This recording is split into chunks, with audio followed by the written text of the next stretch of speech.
ఉండొచ్చు, కానీ నిన్న జరిగిన సంఘటనే అందరికీ పెద్ద కరెంట్ షాక్ లా ఉంది. న్యాయశాస్త్ర చరిత్రలోనే ఇంతమంది మీద ఒకేసారి ఇలాంటి కేసు పెట్టడం బహుశా ఇదే మొదటిసారి.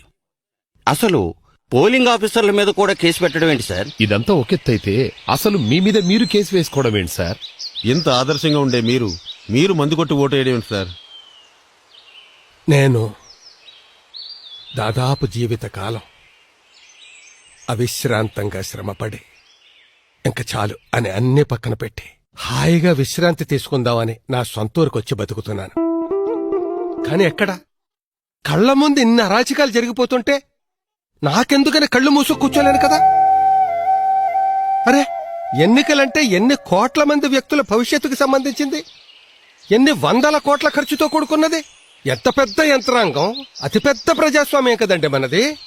దాన్ని కాపాడుకునే బాధ్యత లేదండి మనకి. 5 ఏళ్లు మన నెత్తి మీద ఎక్కి తొక్కైన వాళ్ళెవరు, 5 ఏళ్లు మనల్ని అందరికంటే బాగా పాలించే వాళ్ళెవరు అని 100 సార్లు తూకం వేసుకుని మనకి మనమే ఎన్నుకోవడానికి వజ్రాయుధం అంత శక్తివంతమైనది, సుప్రీంకోర్టు జడ్జి తీర్పంత తిరుగులేనిది అయిన ఓటు అనే ఆయుధాన్ని, హక్కుని, బాధ్యతని రాజ్యాంగం మనకిస్తే చెయ్యాల్సింది ఏమిటండి?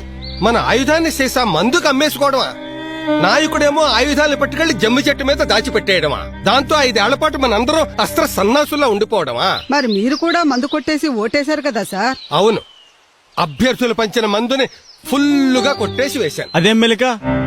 మీ మీద మీరే కేసు వేసుకున్నారు, అదేం మెలిక? ఆ మధ్య జరిగిన పంచాయతీ ఎన్నికల్లో మందు కొట్టేసి జనం ఓట్లు వేస్తున్నారంటే మహాప్రభు అని మొరపెట్టుకుంటే సాక్ష్యం ఏది అని అడిగారు.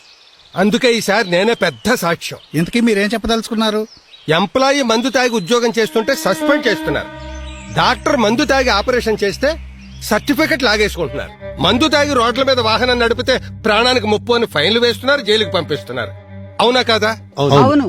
మరి మందు తాగి ఓటు వేస్తే ఊరికి ముప్పు కాదు, రాష్ట్రానికి ముప్పు కాదు, దేశానికి ముప్పు కాదు, మన బంగారు భవిష్యత్తుకు ముప్పు కాదు. నీకిచ్చిన పవిత్రమైన ఓటుని నువ్వు అపవిత్రం చేసినట్టు కాదు. కడుపు నిండా చొక్కేసుకుని, వేలికి చొక్కేయించుకుని, నీ వేలుతో నీ కంటిని నువ్వే పొడుచుకున్నట్టు కాదు. అందుకే సంబంధితులందరి మీద కేసు వేశాను. ఈ నియోజకవర్గంలో ఈ ఎన్నిక చెల్లదు, రీపోలింగ్ జరపాలి అని. అప్పుడైనా బాగా ఆలోచించి ఓటు వేయండి. విలువైన ఓటుని మద్యానికో, కరెన్సీ, కాగితానికో అమ్ముకోకండి. ఓటుని బాధ్యతగా వెయ్యండి, బానిసగా కాదు.